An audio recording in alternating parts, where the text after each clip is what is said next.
आजच्या या कार्यक्रमाच्या निमित्ताने व्यासपीठावर उपस्थित तालुक्याचे राष्ट्रवादी काँग्रेसचे अध्यक्ष विष्णुकाका इंगे,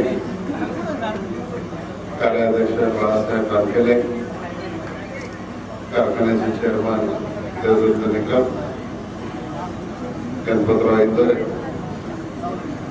दादाभाऊ शेठ सोकरकर, या भागाचे जिल्हा परिषद सदस्य माताजी कोकरकर, ज्येष्ठ नेते बाबुराव दादा, गणपतराव इंदोरे, तुकाराम केशव बांगल्या, आमचे जज साहेब, सर्व माडीवाले, प्रभाकर, युवक काँग्रेसचे पदाधिकारी, महिला काँग्रेसच्या सगळ्या पदाधिकारी, कनिष्ठच्या सर्व पदाधिकारी, गावचे सर्व सन्माननीय पदाधिकारी आणि उपस्थित ग्रामस्थ बंधू आणि भगिनी, आज दोन कार्यक्रम आपण इथं एकत्रितपणे करतो. एक तर आपला वर्षानुवर्ष चालत आलेला नामसंकीर्तन महायज्ञ काकडा महोत्सव, त्याची सांगता उद्या या ठिकाणी होते आणि त्याच बरोबरीनं काल जी निवडणूक झाली विधानसभेची, त्या विधानसभेच्या निवडणुकीमध्ये सर्व पिंपळगाव ग्रामस्थांनी, ज्याच्यामध्ये सगळी ज्येष्ठ मंडळी आहेत, सगळ्या आमच्या महिला भगिनी आहेत, सर्व तरुण मित्र आहेत, तुम्ही सगळ्यांनी जो वरवरून पाठिंबा मला दिला त्याच्यासाठी आज मुद्दाम तुमचं ऋण व्यक्त करण्याच्यासाठी, तुम्हाला धन्यवाद देण्याच्यासाठी आणि तुमचे आभार मानण्याच्यासाठी आज आम्ही या ठिकाणी उपस्थित आहोत. विरोधी पक्षाचे लोक म्हटले होते की इतिहास घडणार आहे आणि तो इतिहास तुम्ही सगळ्या लोकांनी घडून दाखवलेला आहे. या निवडणुकीमध्ये देऊन या तालुक्यामध्ये दुसरी कुठली लाट नाही, या तालुक्यामध्ये फक्त विकासाच्या कामाचीच लाट आहे, हे तुम्ही सगळ्यांनी सिद्ध करून दाखवलेलं आहे. खरं तर बोलण्यासारख्या गोष्टी खूप आहेत, पण इथं जसा कार्यक्रम आहे तसा तरी पुढचा तिथेही गाण्याचं कीर्तन सुरुवात आलंय, तिथूनच काका फोन येतोय, तिथेही वेळेमध्ये पोहोचणं गरजेचं आहे. आज या निमित्तानं एवढंच सांगतो की निवडणूक आपण अनेक पाहतो. निवडणुकीचं आता सध्या तंत्र बदललेलं आहे. आता टीव्हीच्या माध्यमातून, सोशल मीडियाच्या माध्यमातून, वर्तमानपत्राच्या माध्यमातून एक आपल्याला त्या ठिकाणी हिप्नोटाईज करायचा प्रयत्न केला जातो. कालची लोकसभेची निवडणूक पाहिली, ज्या पद्धतीनं या सर्व साधनांचा वापर केला गेला. डॉक्टर मनमोहन सिंगांनी देशामध्ये एवढं मोठं काम केल्यानंतर सुद्धा एकतर्फी निकाल लागला आणि नरेंद्र मोदींचं सरकार देशामध्ये स्थापन झालं. महाराष्ट्रामध्ये सुद्धा गेल्या 15 वर्षामध्ये मोठं विकासाचं काम झालं, परंतु काही चर्चा, काही प्रचार, काही अपप्रचार, काही आमचे सुद्धा त्याच्यामधून महाराष्ट्रामध्ये सुद्धा हे सत्ता बदल झाला आणि भारतीय जनता पक्षाचं सरकार राज्यामध्ये स्थापन झालेलं आहे. पण देशात काय झालं, राज्यात काय झालं, याची चर्चा या ठिकाणी करत बसण्याच्या पेक्षा आपला हा तालुका गेल्या 25 वर्षामध्ये आपण ज्या पद्धतीनं या नियोजनाच्या माध्यमातून पुढे घेऊन जाण्याचा प्रयत्न आपण केला. दुष्काळी असलेला तालुका आज बागायती तालुका निर्माण केला. शिक्षणाच्या संदर्भामध्ये नवीन नवीन दालनं या ठिकाणी उघडण्याचा प्रयत्न केला आणि सगळ्यात शेवटी शेतकऱ्याला 4 पैसे मिळाले पाहिजेत म्हणून शेतमालाला भाव मिळण्यासाठी मग दुधाचा व्यवसाय असेल, साखर कारखाना असेल, भाजीपाल्यावर प्रक्रिया करणारी कारखानदारी असेल, या सर्व गोष्टींच्या माध्यमातून आपण आपल्या तालुक्यामध्ये एक वेगळ्या प्रकारचं वातावरण तयार केलं. शेठ तुम्ही मुंबईला गेले, ते आलं तर बदलापूरला किंवा आणखी मुंबईमध्ये कुठं पण ज्या अडचणीमध्ये, ज्या हालाकीमध्ये आपले लोक राहत होते, आज इथला माणूस मुंबईला पुण्याला जायला तयार नाही. त्याला सगळ्या सुविधा इथंच मिळतात आणि त्याच्यामुळं मुंबई पुण्याच्या असणाऱ्या सुविधा या सगळ्या इथं उपलब्ध असल्याच्या नंतर आज आमचं आर्थिक जीवन सुधारलेलं असल्याच्या नंतर, आज आमच्या जीवनामध्ये बदल घडलेला असल्याच्या नंतर याच्यापेक्षा आम्हाला दुसरं काही नको आहे. आणि तेच काम आपण गेले 25 वर्ष केलं आणि पुढच्या कालावधीमध्ये देखील आपल्याला तेच काम भविष्य काळामध्ये करायचं. मी आज मुद्दाम या ठिकाणी उल्लेख करेन की जुन्या पिढीतले लोक तर हे वर्षानुवर्ष शरदराव पवारांच्या विचाराच्या पाठीमागे उभे आहे. कैलासवासी दत्तात्रय वळसे पाटील असल्यापासून तुम्ही सर्व ज्येष्ठ मंडळी त्यांच्या पाठीमागे उभा राहिला. त्यांच्या नंतर माझ्या पाठीमागे भक्कमपणाने उभा राहिला. तरुण मित्रांच्या भावना संमिश्र होत्या. शिकायला मिळालं, चांगलं शिक्षण मिळालं. आताच आमचे एक सहकारी डॉक्टरेट त्यांनी पूर्ण केली आणि डॉक्टरेटच्या माध्यमातून आज उद्या एक नवीन संशोधनाच्या क्षेत्रामध्ये त्यांनी पाऊल टाकायचं त्याच्यामध्ये ठरवलेलं आहे. त्या तरुण पिढीला बरोबर घेऊन जाणं गरजेचं होतं. आपण तरुण पिढीला विश्वासामध्ये घेऊ शकलो, त्यांना विचार देऊ शकलो, विधायक विचार देऊ शकलो आणि त्यामुळं तरुण पिढीने सुद्धा मनापासून पाठिंबा या निवडणुकीमध्ये आपल्याला दिला आणि त्याचा देखील फायदा झाला. महिलांचं तर काय विचारायलाच नको. तुम्ही काय काय करून काय काय नको असं तुम्हाला झालेलं होतं आणि एका सभेला पुढं महाराष्ट्रात घडलं नसेल 50,000च्या सभेमध्ये किमान 25,000 महिलांची उपस्थिती, हा जो विश्वास देऊन गेली या तालुक्यामध्ये आमच्या भगिनी या एवढ्या मोठ्या प्रमाणामध्ये या तालुक्याच्या घडवण्याच्या कामामध्ये, या तालुक्याच्या राजकारणामध्ये, या तालुक्याच्या समाजकारणाच्या कामामध्ये आता तुम्ही सहभागी व्हायचं ठरवलं. मग ते बचत गटाच्या माध्यमातून असेल, अनुसया महिला उन्नती केंद्राच्या माध्यमातून असेल, धनिष्ठा ग्रुपच्या माध्यमातून असेल, तुम्हाला नवीन काहीतरी करायचं आहे.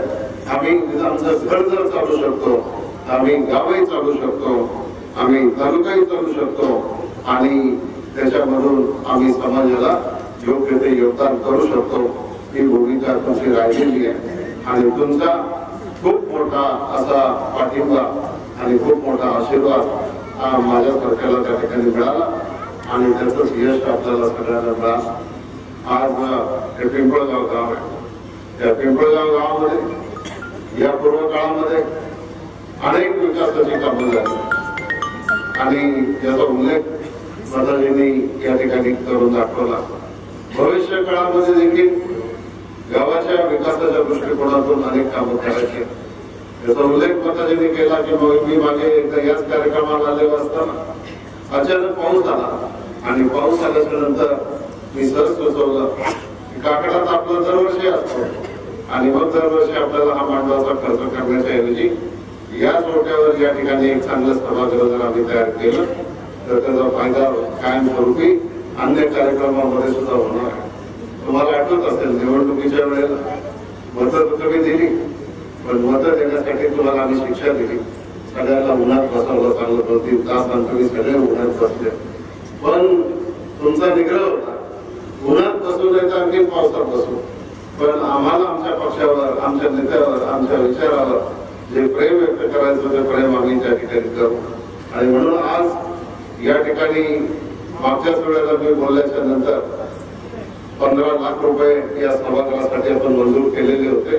त्याचा आता टेंडर सगळं झाले आणि टेंडर वगैरे झाल्याच्या नंतर सगळं एक मोठं सभागृह चांगलं जरा उंची चांगली वरती घेऊन त्याला चांगलं व्हेंटिलेशन याही बाजूनी दोन्ही बाजूनी चांगलं व्हेंटिलेशन ठेवून हे एक चांगलं सभागृह या पिंपळगावच्यासाठी आपल्याला या ठिकाणी उभं करायचं आणि हे सभागृह त्याचं काम सुद्धा पुढेच्या काही दिवसामध्ये सुरू होईल. आता त्याच्यातलं काही शिल्लक काही राहिलेलं नाही. आणखीन एक गोष्ट शिल्लक जी आहे जी वारंवार मी इथं आल्याच्या नंतर बोलत असतो ती हायस्कूलच्या संदर्भामधली गोष्ट आहे. परवाच पश्चिम विभागाचे राज्य शिक्षण संस्थेचे अध्यक्ष राम कांडगे मला भेटायला आले होते. त्यावेळेला त्यांची माझी चर्चा झाली आणि त्यांनी स्वतःहून सांगितलं की पिंपळगावच्या हायस्कूलच्या बांधकामाच्या कामामध्ये ग्रामस्थांच्या काही मागण्या, तुम्हाला काही त्याच्यामधली असलेल्या जमिनीपैकी काही जमीन तुम्हाला वेगवेगळ्या कारणासाठी पाहिजे, ती जमीन सुद्धा आता द्यायला राज्य शिक्षण संस्था तयार आहे. त्याच्यामध्ये काही अडचण नाही. परंतु हायस्कूलला जेवढी लागेल आणि गावाला जेवढी लागेल त्याच्यामध्ये आपण एक विचार करू. एक निश्चित प्रकारे त्या हायस्कूलचं काम सुद्धा आपण हातामध्ये घ्या आणि त्याच्यामध्ये तुम्ही ग्रामस्थांनी तुमचा जेवढा खर्च करायचा तेवढा करा.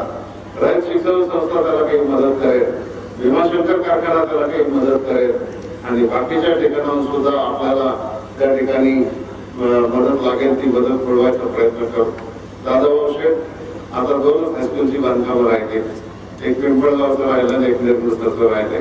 आता आधी आपण पिंपळगावचं काम हातामध्ये घेऊ आणि पिंपळगावचं झालं का मग निर्मूळचं हातामध्ये घेऊ आणि ती दोन्ही हायस्कूल आपल्याला उद्याच्या काळामध्ये जिथे निर्मूळचे हायस्कूलचे तुम्ही पण विद्यार्थी आहात त्यामुळे तुमची पण जबाबदारी त्याच्यामध्ये आहे आणि म्हणून आपल्याला बाकीच्या अनेक गोष्टींच्या बरोबर आपल्याला शिक्षणाची व्यवस्था अधिक चांगली कशी करता येईल हे आपल्याला त्याच्यामध्ये बघायचं आणि मग एका बाजूला मुलं शिकली पाहिजे आणि दुसऱ्या बाजूला गाडाही पळायला पाहिजे.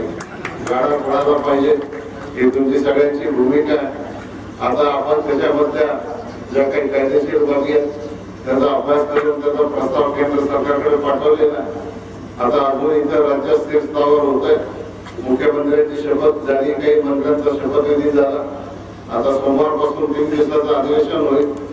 2 दिवस आमदारांचा शपथविधी होईल. 10 तारखेला विधानसभेचा नवीन अध्यक्ष निवडला जाईल आणि मग त्याच्यानंतर नागपूरचं अधिवेशन होईल.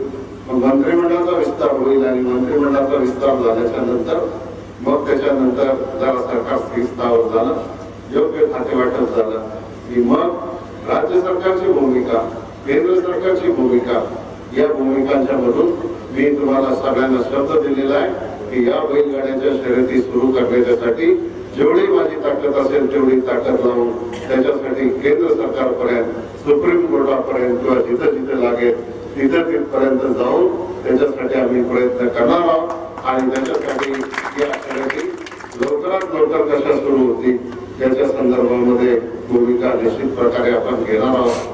ते सुद्धा काम आपल्याला करायचं. तुम्ही बाकीची कुठली काळजी करायचं काही कारण नाही.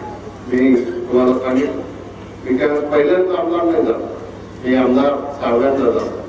पहिल्यांदा आमदार झालो त्यावेळेला मी सत्तारूढ पक्षाचा आमदार होतो. दुसऱ्यांदा आमदार झालो त्यावेळेला 5 वर्ष विरोधी पक्षामध्ये बसून काम केले. विरोधी पक्षात असतानाच आपण आपला भीमाशंकर कारखाना उभा केलेला आहे. विरोधी पक्षामध्ये असतानाच आपण आपलं काठापूरचं 220 केव्हीचं सबस्टेशन उभं केलेलं आहे. विरोधी पक्षामध्ये असताना जोजऱ्या करण्याचं काम आपण पूर्ण केलेलं आहे. विरोधी पक्षामध्ये असताना अनेक कामं केलेली आहेत. त्यामुळे आज तुमच्यापैकी कोणाच्या मनामध्ये काही त्या ठिकाणी संशय असण्याचं काही कारण नाही. त्याचं सरकार बदललंय. आता आमच्या कामाला काही ब्रेक लागणार का, आमच्या कामाला काही त्या ठिकाणी थोडंसं कमी पडणार का, तुम्हाला काही कमी पडणार नाही.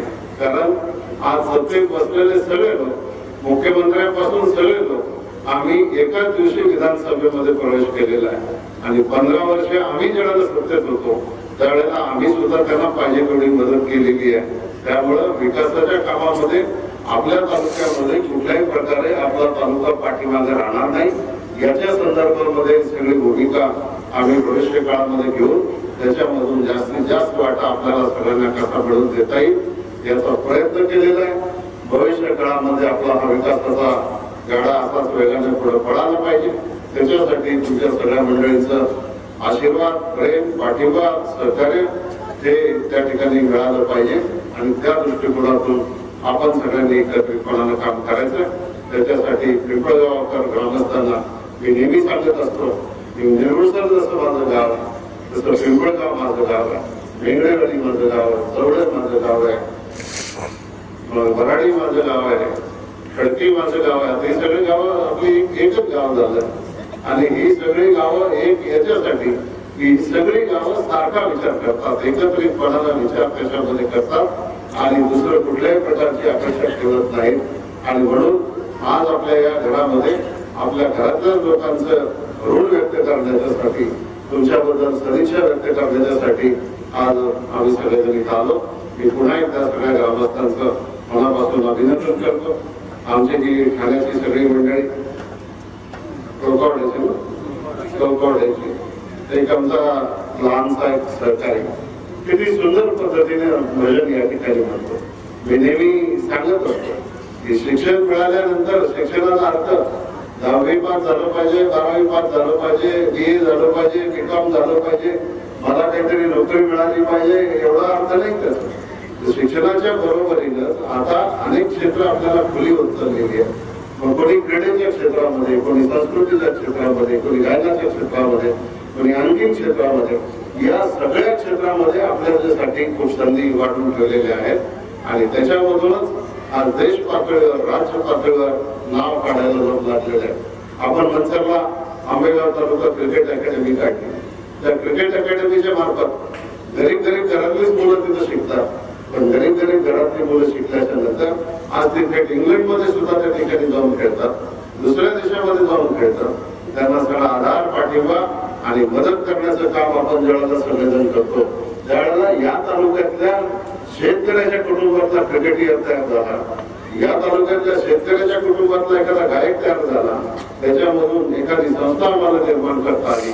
आज बेरोजगारीचा प्रश्न जरी असला तरी आज व्यवसाय शिक्षण ज्याच्यामध्ये किमान कौशल्यावर आधारित कार्यक्रम जे आहेत, किमान कौशल्यावर आधारित याचा अर्थ आज प्रत्येकाला इंजिनियर नाही होता येणार, प्रत्येकाला डॉक्टर नाही होता येणार, पण 10वी 12वी शिकलेल्या मुलांना थोडस जरी तांत्रिक ज्ञान दिलं आणि तांत्रिक ज्ञान दिल्यानंतर त्याचा वापर त्यांना जर रोजीरोटी मिळवण्यासाठी आपण जर करून दिला, जे काम आपल्याला पुढच्या 5 वर्षामध्ये या तालुक्यामध्ये मोठ्या प्रमाणामध्ये करायचं आणि या तालुक्यातली जी शिकलेली पिढी आहे, पण अर्धवट शिकलेली पिढी आहे, त्या अर्धवट शिकलेल्या त्यांना काही परिस्थितीमुळे शिक्षण सोडून द्यावं लागलं असेल, काही परिस्थितीमुळे त्यांना थांबावं लागलं असेल, त्यांच्या जीवनामध्ये हा जो रोग तयार झालेला आहे, गतिरोध तयार झाला आहे, तो गतिरोध पुन्हा एकदा पुढे सुरू करून देण्याच्या दृष्टिकोनातून प्रयत्न आपल्याला सगळ्यांना करायचा आहे. आणि त्याच्यासाठी मग महिलांच्यासाठी, तरुणांच्यासाठी, शेतकऱ्यांच्यासाठी, कामगारांच्यासाठी, सगळ्या वर्गांच्यासाठी काही ना काहीतरी कार्यक्रम घेऊन पुढच्या 5 वर्षामध्ये आपल्याला पुढे जायचंय. त्या कामामध्ये तुमची सगळ्यांची साथ आणि सहकार्य मिळावं अशी अपेक्षा मी या ठिकाणी करतो आणि पुन्हा एकदा सगळ्यांचे आभार मानून मी आपली रजा घेतो. जय हिंद, जय महाराष्ट्र.